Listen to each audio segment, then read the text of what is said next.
Hey, it's me. Welcome to my channel, The Way What Is Truth. Remember to like, subscribe, and comment down below. Now, I'd just like to talk about friendships, right? Now, everyone knows the old saying that one good friend is better than 1,000 fake ones. Everybody knows that. Now, I can speak from personal experience. I'm 35 years of age, and I'm speaking from the experience of someone who has gone through long spells of loneliness and not having any friends at all. I basically went from my late teens to my late 20s having no friends at all. Of course, I associated with people at college, but they weren't really friends, they were just work associates, right? So, yeah, I'm just encouraging everyone to be picky when it comes to their friends because, generally speaking, the older you get, uh, the greater your ability to discern the difference between a fake friend and a real friend becomes. And I'm really the type of person who is perfectly happy and content in my own company. It was only because of the sheer amount of time that I lived on my own, only having my own company in this house for years and years and years. But aside from that, I'm actually the kind of person that is very happy just having one or two friends. As I said earlier on, it is literally only because I spent such a long time having no friends and no relationships. Of course, I had my first relationship at the age of 34. So yeah, that's just to give you an idea about where I'm coming from, right? But we should not put too much emphasis on friendships and put people on a pedestal. And we should never put the keys to our happiness in somebody else's pocket, if that makes sense. In other words, we're the ones who are responsible for our own happiness, and nobody else is responsible for that. So, yeah, what can I say, folks? So many people get in with the wrong crowds, they fall in with the wrong groups because they just feel the need to be accepted and popular. I'm just encouraging everyone not to give in to peer pressure and get involved with the wrong people just for the sake of being popular. Now, that's a mistake that I made at college. I did things at college that I wasn't proud of, you know. Nothing major, but I got into some slightly bad habits, you know, and stuff. But and it was because I knew that in my real life at home, I didn't really have any friends. So when I was at college, I sort of tried to behave in a way that would make me popular a little bit. I was in my early 20s at the time, and I knew certain people that I hung around with really weren't my type of person, but I sort of tried to force myself to fit in sometimes. But I went through periods, certain years when I was at college, I was quite aloof. At dinner breaks, for example, I used to go out and sit on my own and eat on my own. I remember I did two college courses on health and social care, and every year I was surrounded by girls. And although that may sound like most guys' dream come true, it wasn't for me because I just felt uncomfortable. It's not because I lacked confidence or that I wasn't outgoing or anything, but I just felt that I was the only male in the class, and it was just crazy. It was absolutely ridiculous. And I remember the second year of my health and social care course, I was sneezing over and over again, you know, because I had bad hay fever every single day that I was at college. I had a tissue on me and it got really, really embarrassing. I went through a bad period of having a regular runny nose and hay fever, and it was just a complete mess. I couldn't begin to describe. I've had moments at college where I remember once when I was 19 years old, I had a group of girls get my mobile phone number. They all took a fancy to me. They started to try and make each other jealous. In the end, I got fed up with it. Of course, nothing happened with any of them at all. But they started to lie to each other, saying, "Oh, I'm sleeping with Peter," this, that, and the other. It was all complete and utter lies, all of it. So in the end, I ended up threatening one of them with the police because I kept getting phone calls. It was harassment. Okay, it was harassment. So that's just one of the experiences I had. Another experience that I had was that I knew this black girl by the name of Memory. Yes, that was her name, Memory, Memory, Memory. She was 28 years old, I was 23, so there's a little bit of an age gap there. I asked her out to go to church. And she agreed with me, you know. And then later on, I found out she had a boyfriend because I heard her mobile phone go off, and I heard her talking to someone, and I knew it was her boyfriend, and she admitted it to me afterwards that it was her boyfriend. She was just messing me about. I went to her flat a couple of times. I did favours for her. So sometimes we sat on our own together. We had cosy moments, but again, nothing happened. There was this other girl called Abby. She was younger than me, and now Abby was Memory's friend, right? She was 17, I was 23, so there was a 6-year age gap. When she first saw me, she took a fancy to me. She really, really fancied me, I could tell. But then, the next time she saw me, and then the time after, her interest in me started to drop as she found out the sort of person I was. Not to say that I'm a bad person, but I wasn't her kind of person. She was one of those good time girls.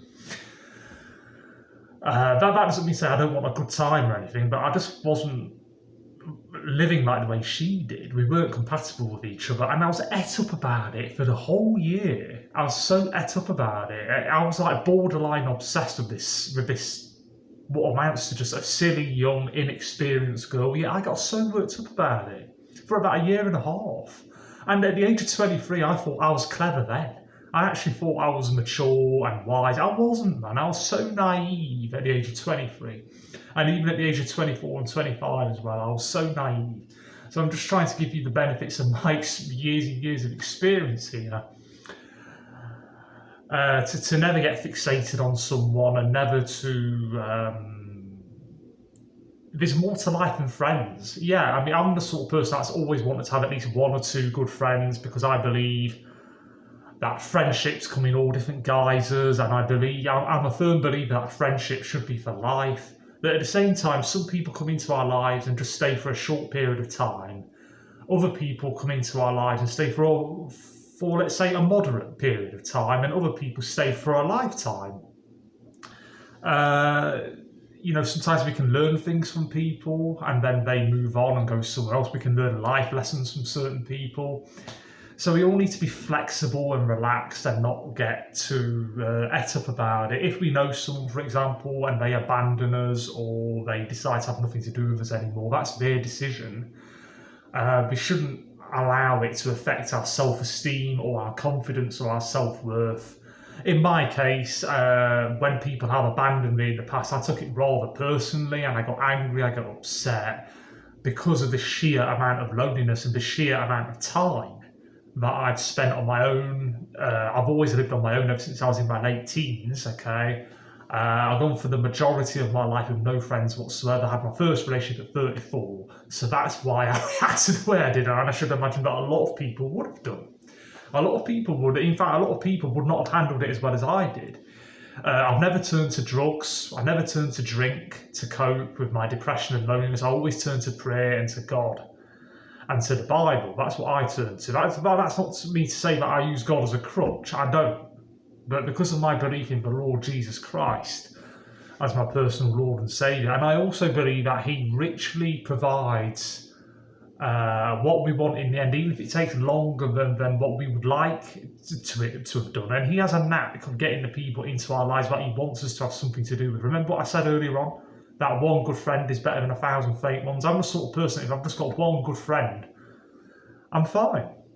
Obviously, if I was doing this video right now and had no friends whatsoever, then I might not sound quite as chirpy, if you can call this chirpy. But life's a funny thing. Life is a funny thing. And we should never rely on other people for our happiness. Remember that other video I did entitled Why We Should Never Depend on People for Our Happiness, or something like that anyway. I did a video about that. And it's so true. We shouldn't. And we should be more picky when it comes to who our friends are. Now, some people can abandon us and then come back into our lives years and years later sometimes, but neither should we bank on that happening, man, because I'm telling you, people are busy, and sometimes we thought we had people that were friends, but they weren't. But yeah, that does happen sometimes. Sometimes people can lose contact with you and then get in contact again in the future. If that ever happens to anyone who's watching this video, then my advice would be this.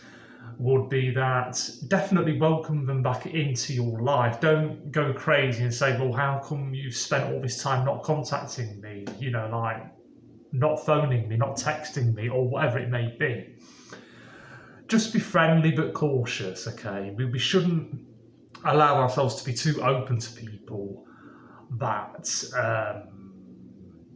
abandoned us, because chances are, if they did it for a reason, either because they didn't like you that much, or perhaps they found out something about you that they didn't like, or they just got bored of you, or other things took priority in their lives. Look, whatever the reason was, it's just not worth getting worked up about. And yeah, if those people come into our lives again, yeah, invite them back in. I mean, I've had people in the past who were in contact with me get back in contact and then lose contact again. I've had that happen with a pen pal. I think it was 5 or 6 years ago I had a pen pal. And yeah, it was a girl. She lost contact with me. I think it was 7 or 8 years ago. She actually stopped writing to me, actually, from what I can remember. It's hard to remember the exact years and dates. But yeah, and then she started writing to me again for a short period of time, and then she stopped. And I thought, you know what, well, this is just life. This is how people are. You know, but what we should be depending on is God. It's as simple as that. Yeah, and ourselves. We should be relying on ourselves for happiness and God for happiness.